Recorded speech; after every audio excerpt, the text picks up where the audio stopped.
Ayan, hello po mga kalingap. So, ang topic po natin, ayan, napuno, nababasa nyo naman po mismo.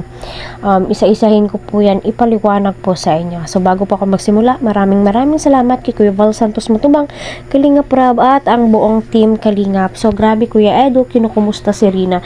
Yes, nag-live po si Ate Ruda, at ayan, nag-comment si Kalingap Edu. Hello Kalingap, kumusta si Rina? Te Ruda.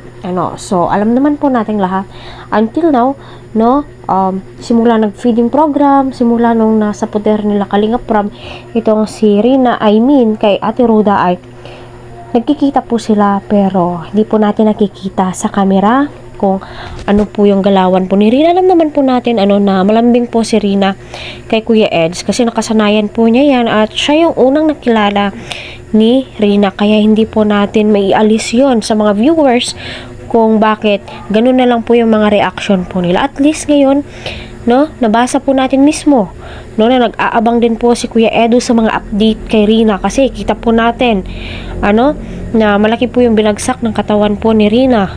Umitim po si Rina, no, at saka medyo pumayat, hindi naman po totally. So ngayon ay masaya po ako dahil sa wakas dininig ng Panginoon at nasa poder na po ng buong team Kalingap. So sa pangalawa is stop na po ako sa panliligaw. Pinagtagpo pero hindi tinadahana. Salamat ulit sa suporta. Sana di kayo magsawa sumuporta sa team Kalingap. So hindi ko po kilala kung sino po yung minimin niya na nag-stop na po siya ng panliligaw. At salamat sa suporta kasi hindi daw po sila tinadhana. Kayun pa man, back to Rina po tayo at saka kay Kuya Edu. Maraming salamat po sa iyo, Kuya Eds, kahit papaano napabasa po namin until now na concern ka kay Rina. No, andyan pa rin po yung pagiging kuya mo.